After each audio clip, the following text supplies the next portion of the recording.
Feel free to drop questions in the Q&A or the chat or however we're doing it here, and I'll answer them as I go along because I don't have a ton of slides and I'm just going to tell you some stories.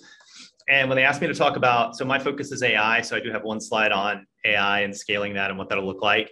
But when I was asked to talk about scaling companies, I thought about a lot of the presentations that you probably hear normally and how I could do something that might be different. So I decided to talk about three things that people overlook sometimes when they're scaling. So I'm going to talk about scaling talent, scaling diversity, and scaling communication in your companies because, I think people think about go-to-market, they think about product, they think about those kinds of things. So hopefully this will be a little bit different. So you heard a little bit about me. I got my start as an ASIC and FPGA designer, did a few companies. My first company had a good exit back when $100 million was a lot of money, which it's not anymore for, if you don't build like a decacorn, it doesn't even matter. So who knows? Then after my second company, I went in to become a partner of a venture firm for a while, did all our AI and robotics investing. I did about 11 or 12 deals while I was there. I've done about another 80 to 90 personally over the last 6 years. And then I left to start this company called Dianthus, which maybe I'll tell you about if we have time, which is a machine learning and e-commerce company.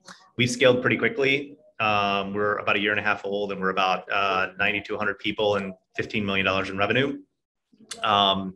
So I have learned a lot, and it's like really painful to grow really fast sometimes, even though it's a lot of fun. So let's talk about scaling talent, because I think this is one of the hardest things to do. It's hard to hire and it's hard to get talent to work together. And so I have a few ideas that I've learned along the way. I should also mention, back up if I got acquired by this company called Datto, and Datto was, we were about 90 people when we got acquired. Datto was about 400 people. So the combined company went like 500 to 700 the year I was there. So we continued to have we launched our products. Part of my job when I got there was to take all the products from both companies and launch them in Europe and Asia Pacific. And so all that kind of scale, is different from what I'm going to talk about today. But I did learn some of these lessons when I was there. So one of the biggest things is, everybody talks about rock stars and you got to build your company on rock stars. But one of the things that you find is people have different definitions of what's an A player. And it depends on what your company is, because you'll talk to all these startups and they're like, oh, we got this team full of like rock stars and A players. And you're like, how does everybody have all the A players? But A players for one company might be C players at another company, right? It depends on what your skill set is, what you're doing. And there's a really good book called Radical Candor. It was written by a woman who worked at both Google and Apple, and she spends a lot of time comparing and contrasting those cultures, which are Google is a ready, fire, aim culture, and Apple is a measure twice, cut once, kind of culture. So very, very different. And she talks a lot about Steve Jobs had this idea of like, look, not everybody needs to be a rock star. Like if you hire everybody who's just like up and I'm going to be a VP and I'm going to be a CEO and like whatever, it's like those people don't always get along. So it's not just about rock stars. You need a lot of rock solid people. Sometimes you need people that just want to master their craft and they don't want to be managers. They don't want to be leaders. They just want to get better and better and better at finding all the edge cases and mastering the stuff that they do. So as you start to scale your talent acquisition, it's not just that you have to look for these people, but you have to train everybody else to look for this. And it's like, look, not every engineer that comes in needs to have, 4 patents and a PhD and 2 side projects and some of that. Like you need some people who just really, really love fixing bugs. And there's a certain type of personality that just really kind of gets satisfaction from that, which leads to my second point, which is team chemistry matters. So as you're scaling, people tend to hire a lot of these same types of people sometimes, or a lot of the types of people that were there in the beginning. But to balance your teams as you're starting to scale, you need to think about different vectors of what you need in people. So you need some people that are like, go, go, go, go, go, go, go. And you need some people that are like, wait, are we doing this right? And you need to create that healthy tension between those people to make sure that you don't delay products unnecessarily for, to get that last 1 or 2% of perfection out, which is usually the wrong thing for a startup. But also that you don't have people that are just throwing out crap and moving on because they just want to go, go, go and get on to the next thing. And so hiring people that balance each other out on teams like that, you need some people that are willing to say the emperor has no clothes, because a lot of people won't say that in an organization, and they need to say, I don't think this is working. And those people rub some people the wrong way, because some people don't like that they pointed out the thing that everybody was thinking, or maybe that nobody was thinking. You need other people that are peacemakers and can smooth over things when there's debates and discussions and stuff like that. So think about all these different things when you balance the team. Also think about their skill sets, kind of what I went back to. Some people like to start with a blank slate and build. Some people are terrible with a blank slate. They don't know what to do. They like to take something and tweak it and optimize it and make it better and better and better. And then you need different types of communication styles. Some people are very aggressive. Some people are very assertive. Some people are very passive. Some people are pretty direct. Some people are not. Some people like to write. Some people don't. And you need to balance all these kinds of things. You need some people on the team who can lead discussions. You need some people on the team who can do some of this. And so, who can write well or make presentations well for whatever team that you're on. So your first 5 or 6 or 7 hires, you might not be thinking much about team chemistry. You just need certain functions filled. But, the way this translates into back to the rock stars question is sometimes you might say for a team as you're starting to scale, well, I know this person's a better programmer or this person's a better marketer in the pure technical sense of that job. But the second person is pretty good, but actually has better communication skills, better writing skills, and you're going to need that, right? You need to build a solid foundation. So once you have your core, your first 10, 12, 15 people, then you build your foundation, which needs to be diverse and balanced. Then you can really start to scale from there and lean in on different things. But with all this, you need to do what I have this saying that I call all my teams through the story that we call push on the hamstrings. And where this comes from is I once worked in this totally non-technical business with a guy who was a record-winning world-class college track coach. And his track school, his group came under investigation for people are saying like they're winning so many things. They must be doping. They must be using some kind of performance-enhancing drugs. And I had the chance after working with him for a few weeks, it was just the two of us late at night, one night at this event. And I was like, okay, like, just tell me what's going on. Like, did you do all this? Did you just, give your people like drugs? Like, he's like, to my knowledge, nobody on my team ever took anything. It was inappropriate. It's like, how did you win all these championships on all these different fields? And he said, well, if you're a naturally gifted runner, like if you were just born with incredible hamstrings, just genetically gifted hamstrings, and you can run fast, and you come to most college track coaches, they'll say, wow, your hamstrings are great. Let's focus on your quads and your calves and like all this kind of stuff. And I'm going to give you exercises to do that, try to balance you out and everything else. And he said, I would sit there and I would say, if we push on those hamstrings with some exercises, how much could they take and how much better could you get? And part of the reason you want to balance teams across different functional skill sets is because I don't believe everybody needs to know everything. I don't believe everybody needs to become a great public speaker and everybody needs to become a great writer. The people that want to, you should definitely encourage that and help push them along. But I think balancing the team while continuing to push on the hamstrings, both for the people and for what the team is good at. If you're building a company, like if you're building a clothing company that's very much environmentally friendly is your thing, like those are your hamstrings that you need to push on. You do need people that come in to care about that and think that kind of thing is important. So that's a story I tell a lot. And Peter Drucker, who some of you may have heard of, is a famous but older management theorist, and he had this saying that you don't worry about compensating for people's weaknesses individually, but push on their strengths, put them in positions to do whatever it is that they do really, really well. And then my final thing, when you start to scale talent, is focus a lot on behavioral interviews and not so much on the technical aspects. If you have a technical team of 20 people, not everybody needs to know the best solution to the traveling salesman problem or some crazy algorithm. If you have 1 or 2 people that can do work like that, you need a lot of other things. And I think hiring for attitude or hiring from people that may have worked really hard on something. Actually, I think hiring for somebody who hasn't done exactly what you needed done, but has worked in another related domain can be great because they can probably pick it up quickly. And sometimes they'll bring new creative ideas, because they look at this sort of tangentially. Performance isn't 100% technical acumen. And then I always tell the people, be the Chris Essler of your industry. So Chris Essler was this guy who worked for me at my first startup, who was our head of sales, is my fourth head of sales. So it took a while to get that one right. But Chris was so good that people in Boston, where I'm based, just wanted to come work for Chris. Like, they didn't care what we were selling or what the company was about. Like, they just thought, Chris will make me better.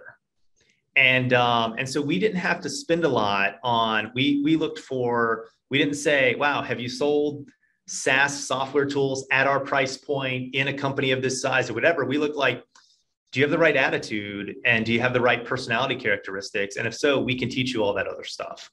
And Chris Essler was a master of this, and has had lots of success building lots of sales teams with that model. And so that's the kind of company that you can build, where you look for a certain type of behavioral person. It actually makes running your teams easier when you have people bought into a certain philosophy of how you work, and what work means. So my first point. My second point is scaling diversity. This is one of the biggest things that so many technology companies struggle with, because everybody wants to, everybody's like, we want more female engineers, we want more, minorities in our data science and engineering and product positions. And I'm actually have a lot of experience with this, because in my first company, we looked around and we were 20 white guys and one white woman. And one of the executives was like, hey, we should probably start thinking about diversity at this point. And then you get in this whole debate about what that means. And it was a lot of work to start to build a more diverse team. So when I started off with my second team, I'll jump to this middle part here. I spent a lot of time in the early days hiring, making sure the first hires were diverse. So really flipping over rocks, looking around corners, digging into companies that you might not normally go to try to find, a more gender and racially balanced team.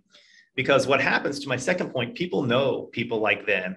Women engineers are more likely to know other women engineers. It makes your recruiting easier once you do that. So if you can make that core diverse, it does a couple of things for you, those first hires.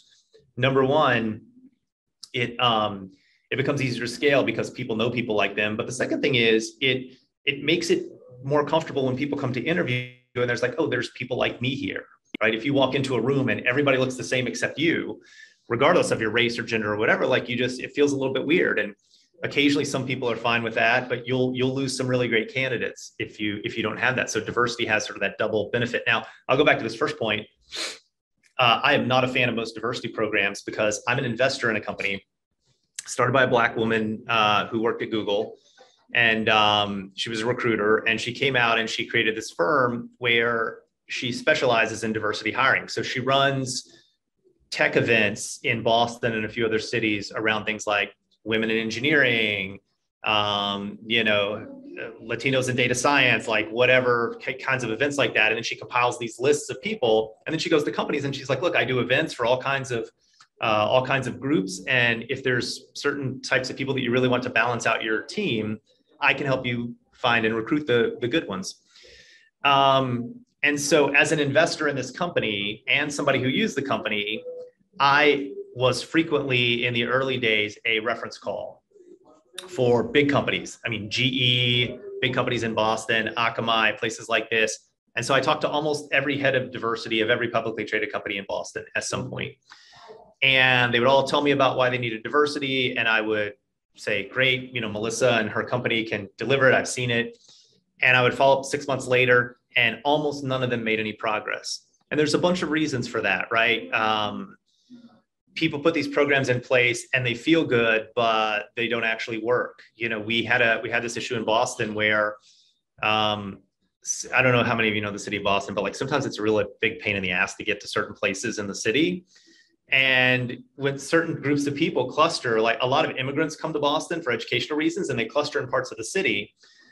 So we have like a really large Nigerian immigrant population. And if you can get into them, they have a lot of like engineers and people that come here to study like engineering and data science. And so if you can get a couple of like Nigerian engineers, you'll see all of them when they switch jobs, and they're like fantastic people. But if you're in certain parts of the city, it's like really hard for them to commute to if they live in the core. I mean, some of them live in different places, but a lot of them live in that core sort of Nigerian area of the city. And so anyway, and so there's a whole bunch of reasons that like this and culture fit that I've seen these people, you know, they'll screen people out and they'll say, well, we talked to a bunch of minority candidates, but they weren't a culture fit. And I always remind people like, yeah, but it's about the diversity of thought experience, right? Like if you're going to take a Black female engineer who grew up in Lexington, Massachusetts and went to MIT and then Stanford, like I'm not sure how differently she thinks about the world than I think about the world. But the problem with a lot of these programs is, you know, if you grow up in like, so like one of the, you know, poor neighborhoods in Boston is called Mattapan. If you're born in Mattapan and your mind just takes to computer science, right? You just get it. And you're self-taught and you go to University of Massachusetts and your parents just think it's great that you've got a college degree and you're working in the IT department of a restaurant chain like Cheesecake Factory, like that resume, you might be brilliant. That resume is never going to get you an interview at a tech startup.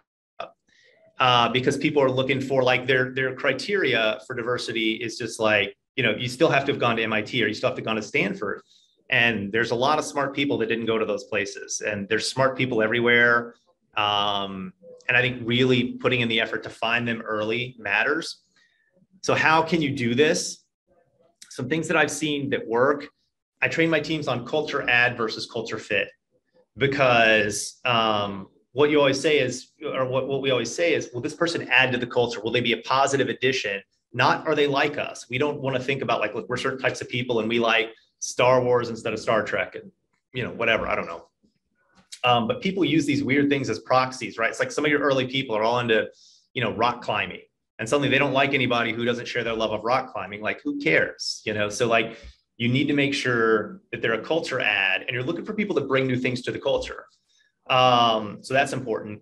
I make everybody that works for me, when we post a job, I say, I want 10% of your candidates to specifically, that you interview, specifically not meet the job description, which sounds like, why would we waste our time? And sometimes you do, but this does two things. Number one, it helps you screen candidates who come in, who may have mediocre resumes, but are awesome people, but don't have great resume writing skills or don't keep their LinkedIn profile updated. So sometimes you'll see somebody be like, well, this resume is kind of mediocre, but okay, like I need my 10% of people that don't meet my standards. So they come in and they blow you away in the interview and you're like, wow, you're fantastic. The second thing is it tells you if your job spec is right. Like if you're like somebody has 7 years experience in, you know, database administration, and you have somebody come in, you're like, you know, this person looks interesting and maybe they're a minority candidate or something and they only have 3 years. And you come in and you're like, wow, their answers are as good as anybody else. And maybe you don't need 7 years. Maybe you just need 3 years. So don't set a bunch of artificial bars. Or if you do, poke around the edges of those bars, right? And make sure that you're actually setting the right bars. And then again, never lower the bar who you're hiring. That doesn't do anybody any good. But just remember that like some people don't interview well, or some people aren't great resume writers. And so taking a multifaceted approach to how you interact with people and how you recruit, and not assuming that like, well, the process that you went through or the way that you would like to be interviewed is what's best for everybody. People are very different cognitively in how they approach the world. And so if you can do these things, you will become a 100-person company with a very diverse and balanced team that'll be better for your company without having to reach 50 people and be like, damn it, we've got this diversity problem. Let's go hire somebody to fix it. It becomes really hard and painful to fix at that point. So number 3, scaling communications. This is the hardest thing in a company as it grows fast is how do people know the things that they need to know to do their job? Every time you double, your communication architecture breaks, whatever it is. You know, you start and you all sit in one room around a giant table of like 8 or 10 people. And you know, entrepreneurs write blog posts about how dumb big companies are and how like, you don't have to have so many meetings and like, it's so great. And like, the reason it's great is because you've got 8 or 10 people and you all sit there every day pre-COVID, maybe not post-COVID, you did it in Slack. But so everybody hears every conversation, everybody knows what's going on. You get to like 12 or 15 or 18 people and you have that first day where you're like, you go to somebody and you're like, well, wait a minute, why are you working on that? Didn't you know this changed? And you're like, oh, you were out that day. Huh. And this starts to happen a couple of times and you're like, we have enough people now that somebody's sick or somebody's traveling to a conference or somebody's at a customer site or whatever. Like, We don't all sit around one table. We need a different way to communicate. So you start doing, we're going to do a weekly summary email, or we're going to do a weekly all hands, or maybe a monthly all hands. And then the same thing happens. Those eventually break, right? You have every time or we're going to have a weekly staff meeting, and then now you've got too many people and the staff meeting's too long and people check out. So like now you need multiple staff meetings, and they got to roll up to a bigger staff meeting. Every time the company goes from 10 to 20, 20 to 40, 40 to 80, these are rough numbers. You need to rethink your communication architecture, how departments communicate, how, top level executives communicate all the way through the org, and, how people know what they need to know to do their jobs.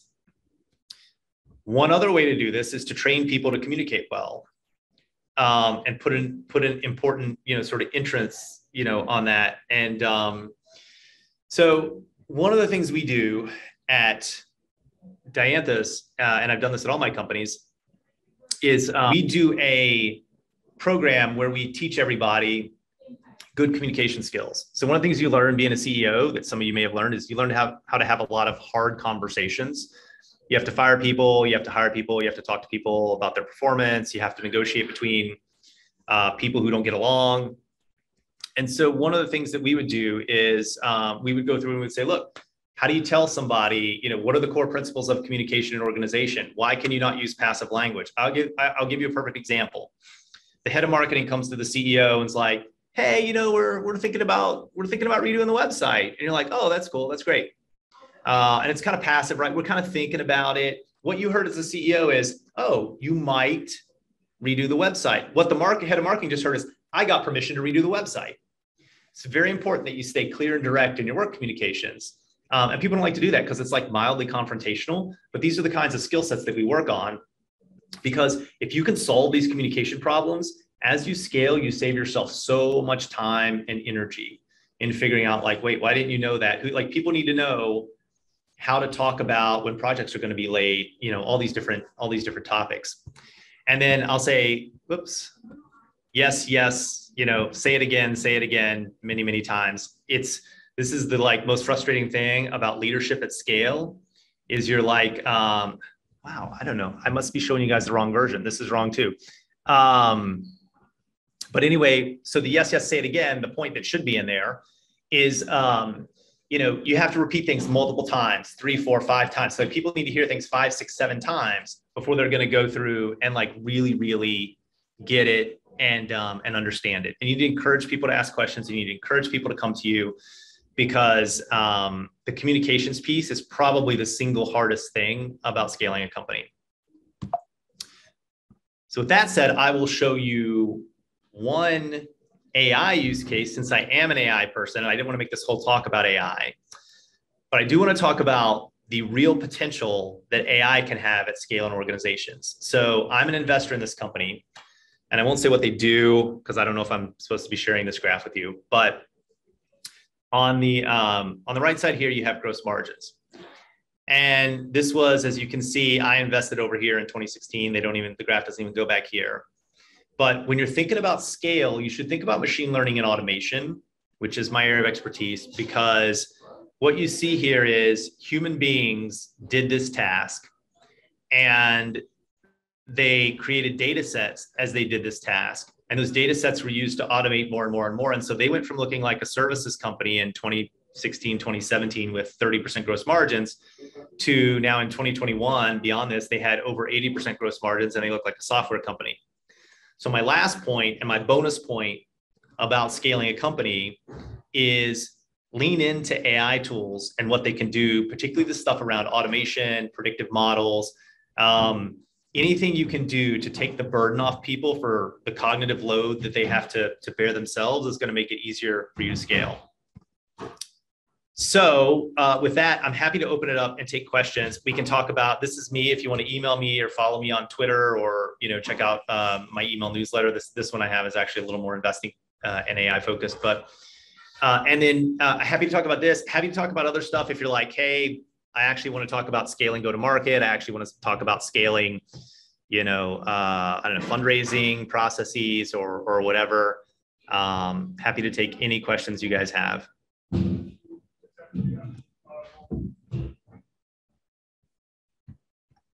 Or you can drop them in the chat, or you can just raise your hand or do whatever.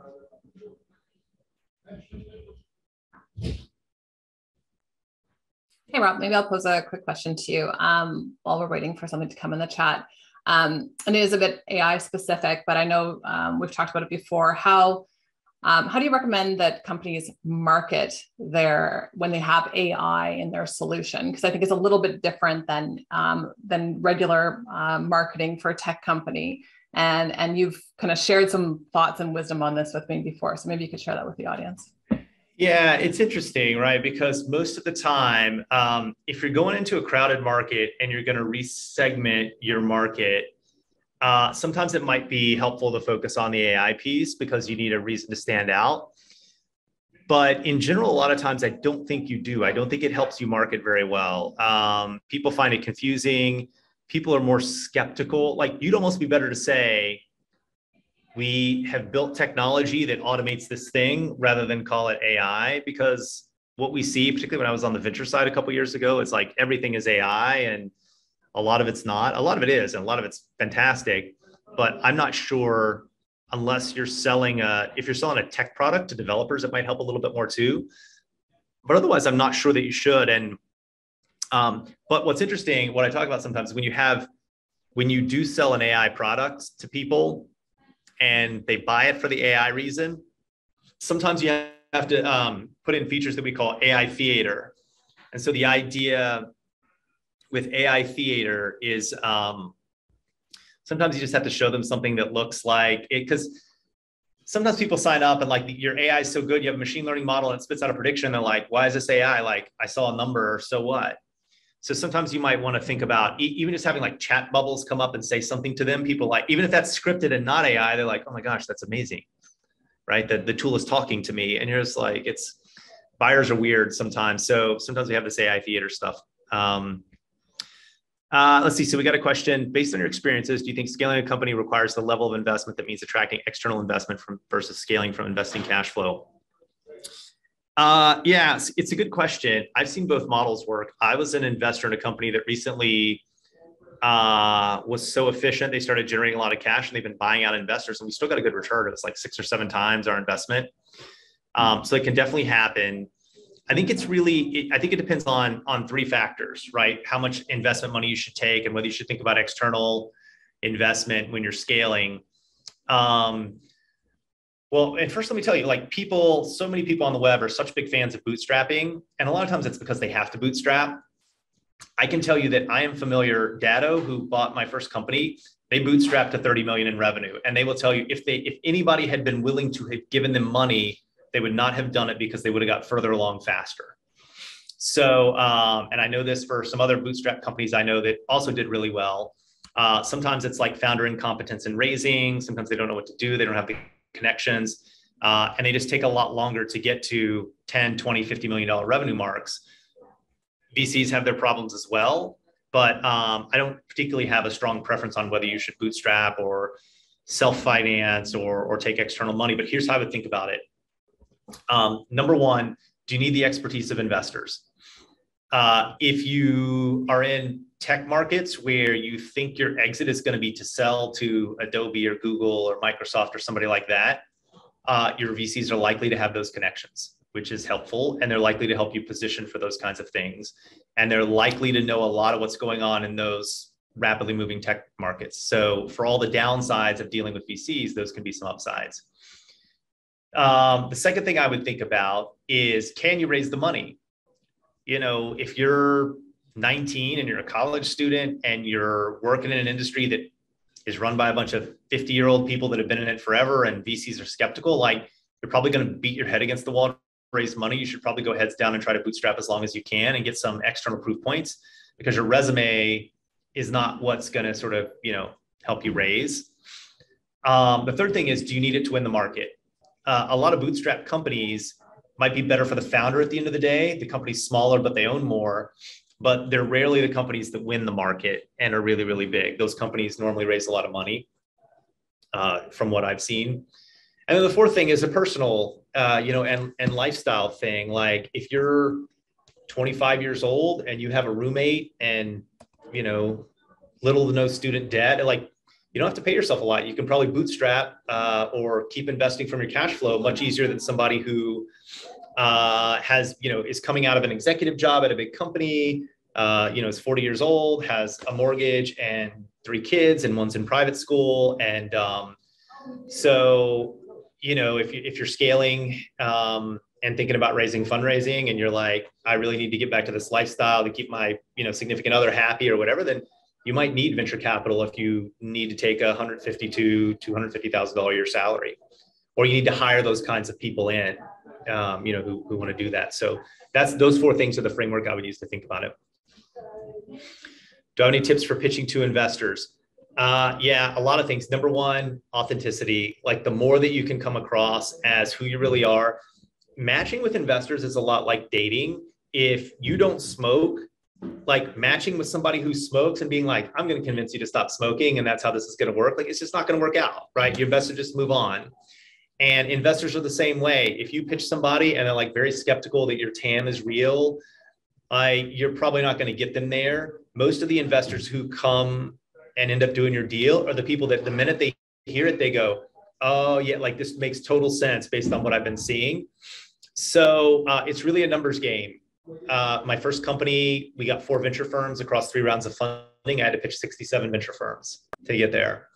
So you just have to keep pitching with people until some of them, everybody has different perspectives based on the companies they've invested in, the market trends they're interested in, their own background. So try to stay authentic. Try to, always be, I would say always be polite, but don't be afraid to push back and question what people say, but be respectful about it. Ask good questions.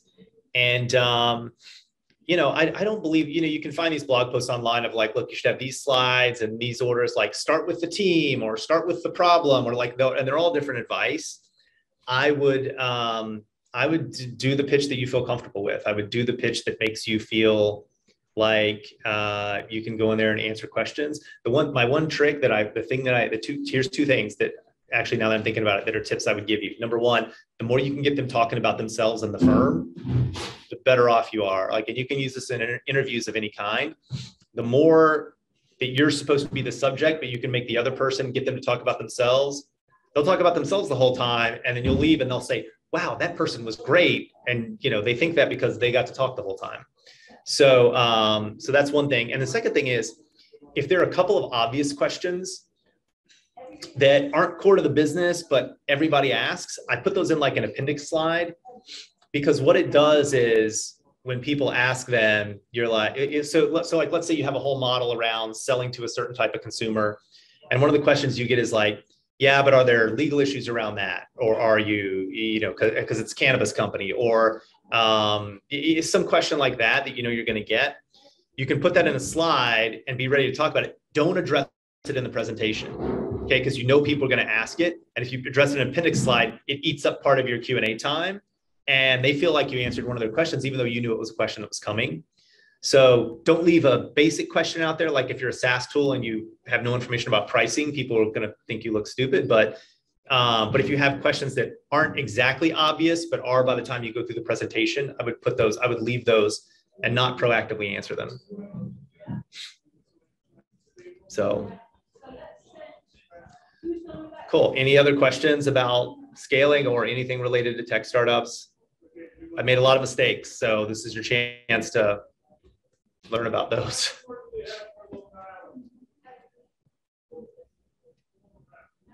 I guess I can ask you, is there 1 or 2 things that you wish you knew that you would travel back in time to tell yourself?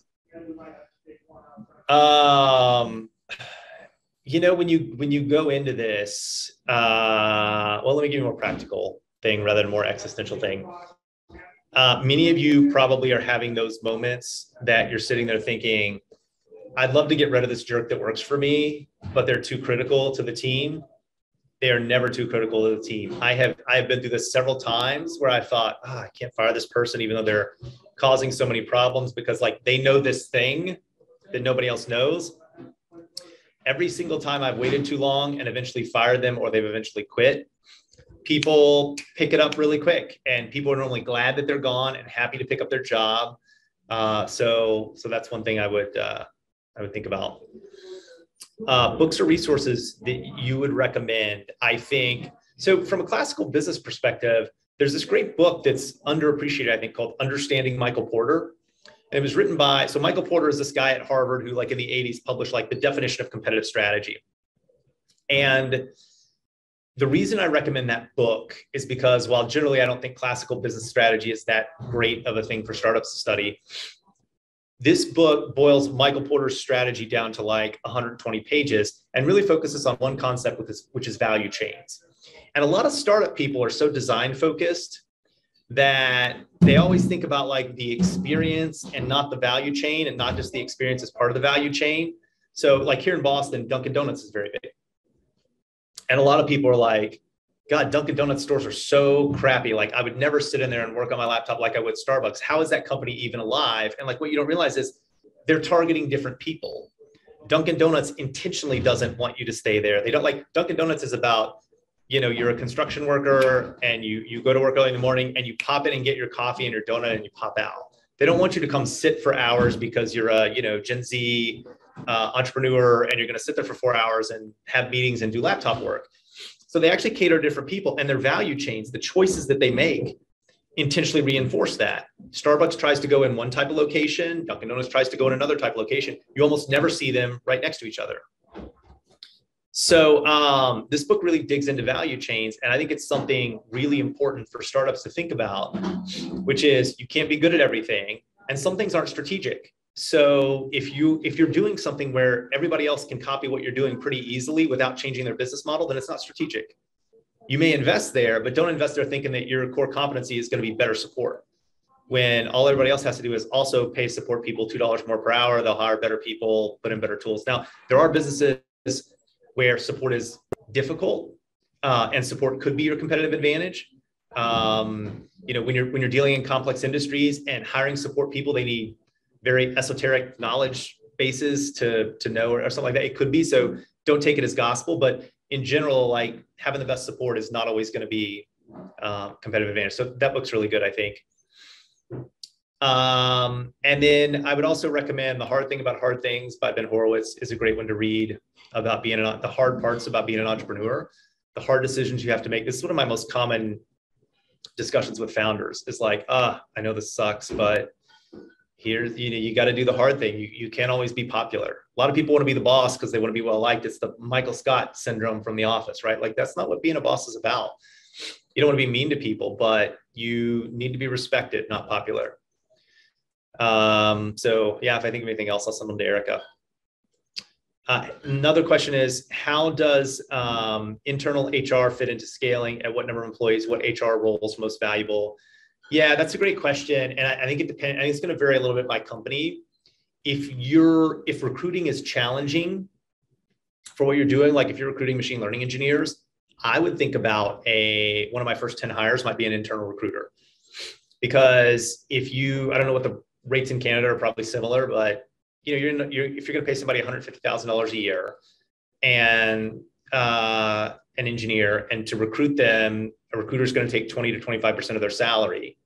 So you're looking at $25,000 or $30,000. Well, if you have somebody that can source 3 or 4 candidates a year, they've paid for themselves. Then you end up hiring, and that's all they do all day, which is really good. And they also can give you better feedback. Like, you know, if you have an external recruiter and they call into a candidate and the candidate's like, well, here's why I'm not interested in that company, then the recruiter's just like, okay, well, I have this company over here. And you don't necessarily get that feedback. Whereas your internal recruiter's like, look, I've talked to 7 people and all 7 of them said they saw what they saw your CEO tweeted blah, blah, blah thing, and everybody thinks you're jackass and nobody wants to come work here. And, you know, you can go try to correct these things. So, so I would think about that. Other things about internal HR, I think having somebody early on who is like, a lot of people hire an administrative HR person as their first kind of thing, somebody who can set up a 401k and define a hiring process and all these kinds of things. And I would actually focus on performance development. I would focus on somebody who likes to build out, you know, onboarding and training, and maybe will reluctantly do some of the administration stuff until you can afford to hire somebody. But I don't think you want any of your first 20 hires to be admin focused people other than maybe a general office admin. So I'd think about that when you would hire HR. And then as you really start to scale, if you're in one of those businesses, and this isn't every business, like it's some businesses, there's a big labor pool for you. Most businesses that we're doing in tech probably aren't. But if there's not, and your sort of people operations are really important, I would encourage you not to have that roll up to the CFO or the head of finance like people normally do, but make it roll up to the CEO, put them in the most senior meetings to sort of show the importance of that role and the importance of people. So scaling international with a new industry in multiple countries, any advice? So it depends on where you're going internationally. If you're selling software on the web, most people that are likely to buy it will understand English and kind of be willing to do that. So that's not super hard. Maybe outside of Asia, maybe the place where you have the fewest, market penetration of people who speak English, but even then, plenty of people do. And it's such a massive market that you can probably still grow for a long time without localizing your language. If you have to do different things like let's say you need channel partners, or you have to follow specific rules in those countries that might not be applicable in your home country, then my advice would be, go slow and learn. And the more different it is from your core home country, the more I would likely to find a partner, to use to sell or something like that. If you're going to Asia Pacific and you're in North America, a lot of people don't think about this, but Australia is a great home base and has much more in common, I think, with North America than people realize. And for some reason, we don't think about that, but it's a big market in and of itself. You can penetrate that market, get some employees, get a base, get some distributors, whatever you have. And then they're used to doing business much more so than we are with, Singapore, Taiwan, China, South Korea. So that's something to think about. Rob, I have a question that came to me in the chat. Question is, what do you recommend to drive the first $1 million in sales for a SaaS product? Yeah, that's a good question. So when I think about launching a SaaS product, and these are not absolutes, there's always exceptions, but in general, your first couple of customers maybe are going to be free because you just need people to try it out and get feedback. Then your first couple of deals you want to close, you're going to give them deep discounts off list price because you just want the names and the customer references, and that's going to be your deals. Like, look, I'm going to give you 50% off, but you're gonna jump on calls with me and be a reference. After that, a lot of it depends on your price point. Get to $1 million selling, $49 a month packages is very different than getting to $1 million by selling, $50,000 or $100,000 a year, enterprise SaaS. But in my experience, I would, I think the key to getting there. So when you're doing the high enterprise stuff, it's sometimes tricky because you get in the sales process and they're interested, and then it takes 3 months to implement it, and then it takes you 3 months to realize they're not using it. And so sometimes you get this false sense that you have product market fit when you really don't. You have product market fit when people are really upset that your tool goes away. So that's something to think about. The biggest, so it really depends. There's top of funnel problems and bottom of funnel problems. If you're not getting the top of funnel that you want, if you're not seeing enough leads to get to $1 million in revenue, then I think you have to do press. I think you have to do content. I think you have to do some kinds of community engagement. I would even encourage you to invest in a conference as they're coming back and go set up a booth. But what you need to do is you need to talk to enough random people that you understand, because you have it in your head. People have this problem and this is how they talk about it. And sometimes they don't. They talk about it very differently in their industry vernacular than you would. And if you come from that industry, maybe but if not, so I would focus on that if it's a top of funnel problem. If you're seeing a lot of people and they're not closing, and that's a different kind of problem, a lot of times it's a process problem. A lot of times if the founders are still closing deals and the founders aren't salespeople, you just don't know how to manage the sales process. Sometimes people don't feel comfortable following up and nagging people. Hire your first salesperson or two. Don't make it a VP of sales. Hire 2 junior people where this is like their second sales job, so they kind of know a little bit of what to do. And they can manage the deals for you and just do all that. And that's usually what's going to get you there, I think, if you have a decent product.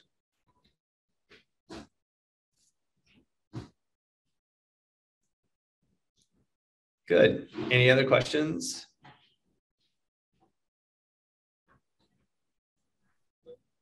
I think that's all of them. I guess any kind of parting last words of advice or wisdom that you'd share? I know we've got lots of our kind of local startups and growth stage companies on the call, and likely a lot of founders.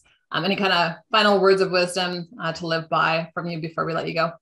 It's good that you guys are hanging out together. Being a founder is really hard. And the people around you in your personal life, your friends and family and significant others and children and whoever else, a lot of times don't get it. They don't get the stress that you're under. They don't understand why you suddenly have to jump on and respond to an email when it's 8:30 at night and you're all hanging out. And so the more time that you can spend with other founders and develop relationships with people that you can commiserate with, I think the more that you'll get through those tough times. And just remember that I'm an investor in 100 plus companies. A lot of the companies that you read about that it seems like things are going so easy for them, they almost never are. Maybe 2 to 5% of the time that happens. But even the ones that are raising money, and you're like, oh my God, they just keep raising money. Sometimes those are really structured deals and they're really shitty deals. And sometimes they're not as advertised. It's just it's almost never as pretty behind the scenes as it looks like in the press. So don't get too swept up in that. Don't get too swept up. But, the standard that you should use is, are we a better company than we were 3 months ago? Am I a better CEO or CTO or whatever you're doing than I was 3 months ago? Compare yourself against your own growth. Don't compare yourself against other startups, because every business is different and every market opportunity is different, and it's hard for all of us. And so try to maintain that perspective and not beat yourself up because you're not Elon Musk. So.